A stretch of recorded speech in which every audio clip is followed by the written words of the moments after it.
Once Motorola's premier smartphone, the Moto X lineup has been neglected for the better part of 2 years. The Moto X was the first phone Motorola produced after being acquired by Google, and we gave it a glowing review.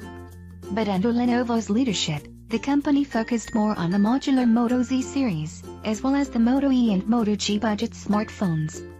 Now, after all those ups and downs, the Moto X is finally back, and it's certainly worth a look if you don't want to shell out $600 or more for a smartphone.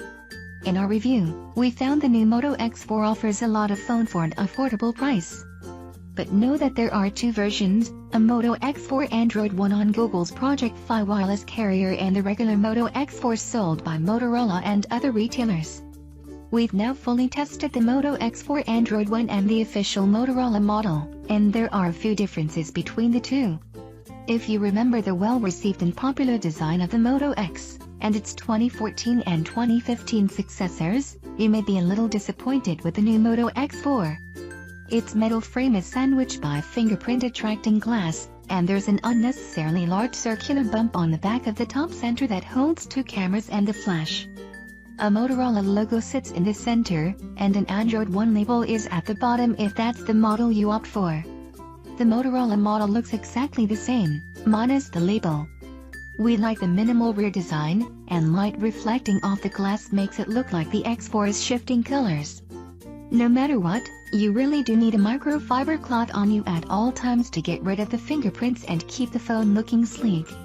We almost always prefer no camera bumps on phones, and we were continuously worried about scratching the camera glass when putting the X4 on a flat surface, or even just sliding it around on a desk.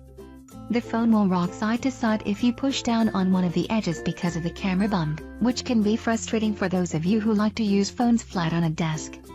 To be fair, a good case would solve both of these issues.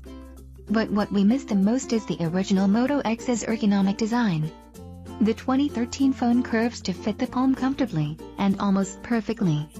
Unfortunately, that's not the case anymore, even if the sides of the X4's rear slightly curve into the front. That's not to say the X4 is uncomfortable to use.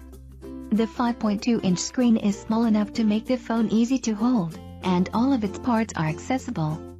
Speaking of the LCD screen, you get a 1920x1080 pixel resolution X sharp and vibrant.